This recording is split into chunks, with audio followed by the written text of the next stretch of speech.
കാണുന്ന ഈ ഒരു പള്ളീനെ പറ്റിയിട്ട് കഴിഞ്ഞ ഒരു വീഡിയോയിൽ ഞാൻ ചെയ്തിട്ടുണ്ട്. സെൻറ്റ് പോൾ ചർച്ച്, അതായത് 19-ാം നൂറ്റാണ്ടിൽ നിർമ്മിക്കപ്പെട്ട ഒരു ചർച്ചാണ്. അതേമാതിരി തന്നെ ഈ ചർച്ചിൻ്റെ തൊട്ടടുത്തായിട്ട്, അതായത് ഇതിൻ്റെ ബാക്കിൽ വലിയൊരു മിലിറ്ററി ബേസാണ്, അതായത് മിലിറ്ററിയുടെ വലിയൊരു സംഭവമൊക്കെ ഉണ്ട്. അതുകൊണ്ട് തന്നെ നമുക്ക് ഇതിൻ്റെ ഉള്ളിൽ കയറാൻ, പ്രത്യേകിച്ച് ഈ പള്ളിയുടെ ഉള്ളിൽ പ്രത്യേകിച്ച് കുർബാന അല്ല വെച്ചെങ്കിൽ ആൾക്കാരെ ആരും കാണുന്നില്ല, ഒന്നും നടക്കുന്നില്ല എന്നാണ് അവിടുന്ന് അറിയാൻ കഴിഞ്ഞത്. ഇതിപ്പോൾ അടച്ചിട്ട മാതിരിയാണ്. അപ്പോൾ അതിൻ്റെ വ്യക്തമായിട്ടുള്ള വീഡിയോ കഴിഞ്ഞ ഇതിൽ ഞാൻ ചെയ്തിട്ടുണ്ട്, അത് നിങ്ങൾ നോക്കുക. അതേമാതിരി തന്നെ ഇതിൻ്റെ തൊട്ടടുത്ത് ടെമ്പിൾ ഓഫ് ടൂത്ത് റിലീഫ് എന്ന് പറഞ്ഞിട്ട് ഒരു ബുദ്ധക്ഷേത്രം, അതേമാതിരി അതിൻ്റെ തൊട്ടടുത്ത് തന്നെ ഒരു ദേവീക്ഷേത്രം, അല്ല വെച്ചാൽ സരസ്വതി ക്ഷേത്രം, അങ്ങനെയുള്ള ഒരുപാട് സംഭവങ്ങളുള്ള ഒരു സ്ഥലമാണിത്. അതായത് കാൻഡിയാണിത്. കാൻഡി എന്ന് പറഞ്ഞുള്ള സ്ഥലം, അതായത് ശ്രീലങ്കയിൽ ഉള്ള കാൻഡിയാണ് ഇന്നത്തെ നമ്മളെ മെയിനായിട്ടുള്ള ഈ വീഡിയോയിൽ ഞാൻ കാണിക്കാൻ പോണത്. നമ്മളെ ശ്രീലങ്കയിലെ ക്യാപിറ്റലായ കൊളംബോ എന്ന് ഒരു 150 കിലോമീറ്റർ അകലെയാണ് ഈ ഒരു കാൻഡി. ഈ കാൻഡിയിലാണ് ഈ സ്ഥലം. അതായത് നമ്മൾ ഈ കാണിച്ച പള്ളിയുടെ തൊട്ട മുന്നിൽ കാണുന്ന ഒരു പഴയ ബിൽഡിങ്ങാണ്. പക്ഷെ അവിടെ ഒന്നും ആൾക്കാരൊന്നുമില്ല, അതൊന്നും ഇടിഞ്ഞു പൊളിഞ്ഞു പോണ ഒരു ബിൽഡിങ്ങാണ്. പക്ഷെ അവിടെ നിന്ന് വേറൊരു കാഴ്ച കാണാം.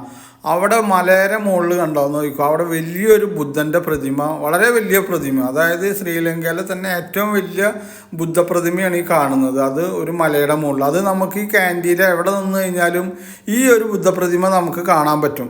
കാൻഡി എന്ന് പറഞ്ഞു കഴിഞ്ഞാൽ നല്ലൊരു ടൗണാണ്. അതായത് നമ്മളെ നാട്ടിലെ ബാംഗ്ലൂർ എന്നൊക്കെ പറഞ്ഞ മാതിരി അവിടെ നല്ല കാലാവസ്ഥയാണ്. അത്ര ചൂടോ അത്ര തണവൊന്നും ഇല്ലാത്ത നല്ലൊരു കാലാവസ്ഥ. അതേമാതിരി ഇവിടുന്ന് ഒരു 90 കിലോമീറ്റർ പോയി കഴിഞ്ഞാൽ നുറാലിയ എന്ന് പറഞ്ഞിട്ട് നമ്മളെ നാട്ടിലെ ഊട്ടി അല്ല വെച്ചാൽ കൊടൈക്കനാലും വരത്തെ മറ്റൊരു സ്ഥലം കാണാം. അതായത് നുറാലിയ. അത് നല്ല തണവുള്ളൊരു സ്ഥലമാണ്.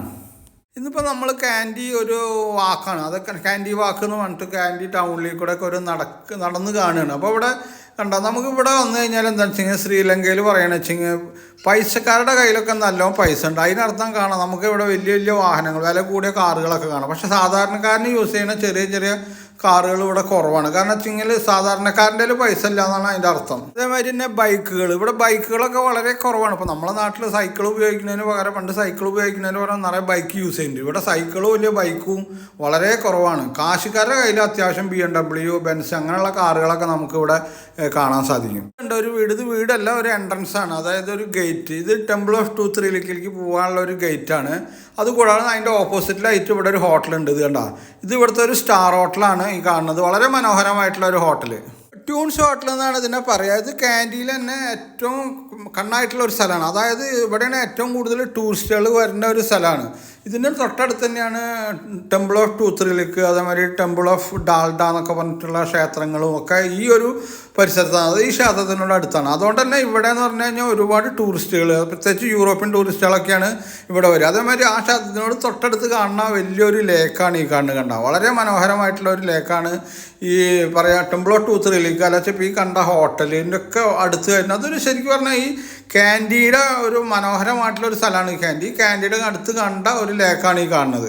ഈ ലേക്കിൻ്റെ മറ്റൊരു പ്രത്യേകത എന്ന് വെച്ചെങ്കിൽ ഇവിടെ ബോട്ട് അല്ല വഞ്ചി അങ്ങനെ ഈ ലേക്ക് വളരെ മനോഹരമായിട്ട് കിടക്കണം. അതിങ്ങനെ ബോട്ട് ഓടിച്ചിട്ട് അത് നശിപ്പിച്ചിട്ട് അങ്ങനെ നശിപ്പിക്കണമൊന്നുമില്ല. വളരെ മനോഹരമായിട്ട് ഇങ്ങനെ കിടക്കണ ഒരു സ്ഥലം. ആൾക്കാർ അവിടെ ഇവിടെ നിന്നിട്ട് ഫിഷിംഗ് ഒക്കെ നടത്തുന്നുണ്ട്, ചൂണ്ടലിടുന്ന കാഴ്ചയൊക്കെ കാണാമെന്നല്ലാതെ അതിൽ കൂടെ സ്പീഡ് ബോട്ടോ അല്ല വെച്ചെങ്കിൽ വാട്ടർ സ്കൂട്ടർ അങ്ങനെയുള്ള സാധനങ്ങളൊന്നുമില്ല.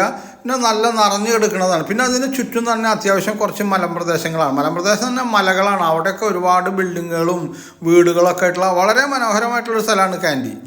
ഇപ്പോൾ ടെമ്പിൾ ഓഫ് ടൂത്ത് റിലീഫിലേക്ക് പോണ വഴി ഇവിടെ എന്ന് പറഞ്ഞു കഴിഞ്ഞാൽ വളരെ മനോഹരമായിട്ടുള്ള ഒരു യാർഡാണ്. യാർഡ് എന്ന് പറഞ്ഞാൽ ഒരു ഗ്രൗണ്ട്, അതിലൊക്കെ നല്ല ലോണൊക്കെ പിടിപ്പിച്ച് കണ്ടമാനം ടൂറിസ്റ്റുകൾ വരുന്നുണ്ട്. ഒരുപാട് കിളികളും കാക്കകളും ഒക്കെ ആയിട്ടുള്ള ഒരു സ്ഥലം, വളരെ മനോഹരമായിട്ടുള്ള സ്ഥലം. അന്നങ്ങ് അത്ര വലിയ തിരക്ക്. പിന്നെ ഈ ശ്രീലങ്കയിൽ വന്നുള്ള മറ്റൊരു ക്വാളിറ്റി തന്നെ ഇവിടുത്തെ ഇവരുടെ ജനങ്ങൾ വളരെ പൊളൈറ്റാണ്. പിന്നെ അത് മാത്രമല്ല, അവർ വേസ്റ്റൊന്നും അങ്ങനെ തൂരിക്കില്ല. അറ്റ്ലീസ്റ്റ് ഇങ്ങനെ കാച്ചി തുപ്പുകയോ, പിന്നെ നമ്മളെ നാട്ടിലെ റോഡ് സൈഡിലൊക്കെ പെട്ടി കച്ചവടമൊക്കെ ഉണ്ടാവില്ല, മീൻസ് സൈഡിൽ വിരിച്ചിട്ടുള്ള കച്ചവടം, അങ്ങനെയുള്ള കച്ചവടക്കാരൊന്നും നമ്മൾ ശ്രീലങ്കയിൽ വന്നാൽ കാണില്ല. അപ്പോൾ നമുക്ക് റോഡ് സൈഡിൽ കാണണം. നമ്മളെ കേരളത്തിൽ വന്നു കഴിഞ്ഞാൽ റോഡ് സൈഡിലൊക്കെ നിറയെ ആൾക്കാർ ബിസിനസ് ചെയ്യുന്നതാണ്. അതായത് തുണി വിരിച്ചിട്ടും ഒക്കെയുള്ള അതേമാതിരി സൈക്കിൾ വണ്ടി. പക്ഷേ ശ്രീലങ്ക കുറച്ച് ദരിദ്രമായിട്ടുള്ളൊരു സ്ഥലമാണ് വെച്ചാൽ പോലും അങ്ങനത്തെ ഒരു കാഴ്ച നമുക്ക് ശ്രീലങ്കയിൽ വന്നാൽ കാണാൻ പറ്റില്ല എന്നുള്ളത് വലിയൊരു സംഭവം തന്നെയാണ്.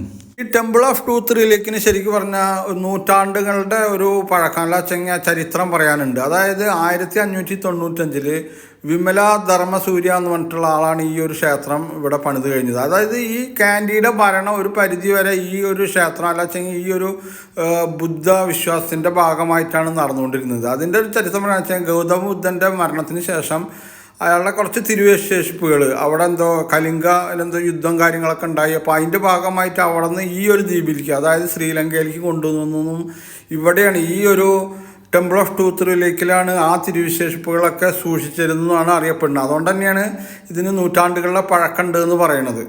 ഇപ്പം നമ്മൾ ഇവിടെ വന്നു കഴിഞ്ഞ് കഴിഞ്ഞാൽ ഇതൊരു പുതിയ ബിൽഡിംഗ് ആയിട്ടേ തോന്നുള്ളൂ. ഇപ്പോൾ ഇത് അടുത്ത കാലത്തായിട്ട് ഇത് പുനർനിർമ്മിക്കപ്പെട്ടിട്ടുണ്ട്. പിന്നെ ഇപ്പോൾ അടുത്ത കാലത്ത് 2-3 കൊല്ലം മുന്നായിട്ട് ഇവിടെ വലിയ കലാപങ്ങളൊക്കെ നടന്നുകൊണ്ട് ശരിക്കും പറഞ്ഞാൽ ശ്രീലങ്ക എന്ന് പറയുന്നത് സാമ്പത്തികമായിട്ട് തകർന്ന് തരിപ്പണമായിട്ട് ഇപ്പോൾ രണ്ടാമതും ഉയർന്നു വന്നുകൊണ്ടിരിക്കുന്ന ഒരു കാലഘട്ടമാണ്. അത് നമ്മൾ കേട്ടിട്ടുണ്ടാവും. നമ്മളെ പൂർവികർ പ്രത്യേകിച്ച് കേരളത്തിലുള്ള ഒരുപാട് ആൾക്കാർ ഒരു കാലഘട്ടത്തിൽ കൊളംബോയിൽ പോയിട്ട് പൈസ ഉണ്ടാക്കിയിട്ടുള്ള ആൾക്കാരെ നമുക്ക് കേരളത്തിൽ പണ്ട് കാണാൻ പറ്റുമായിരുന്നു.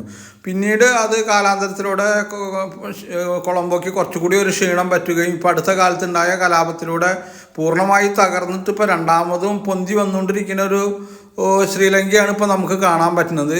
അപ്പോൾ ഇതൊക്കെയാണ് കാൻഡി എന്ന് പറഞ്ഞിട്ടുള്ള ശ്രീലങ്കയിലെ ഈ മനോഹരമായിട്ടുള്ള സ്ഥലത്തിൻ്റെ വീഡിയോകളും കാഴ്ചകളൊക്കെ. അപ്പോൾ എൻ്റെ ഈ ഒരു കൊച്ചു വീഡിയോ നിങ്ങൾക്ക് എവർക്കും ഇഷ്ടപ്പെട്ട് കാണുമെന്ന് വിശ്വസിക്കുന്നു. കൂടാതെ എൻ്റെ ഈ യൂട്യൂബ് ചാനൽ ഇതുവരെ സബ്സ്ക്രൈബ് ചെയ്യാത്തവരും ആദ്യമായിട്ട് കാണുന്നവരും മറക്കാതെ സബ്സ്ക്രൈബ് ചെയ്യുക. അപ്പോൾ അടുത്ത ഒരു കൊച്ചു വീഡിയോ ആയിട്ട് വരുന്നത് വരെ നിങ്ങൾക്ക് എവർക്കും നന്ദി, നമസ്കാരം.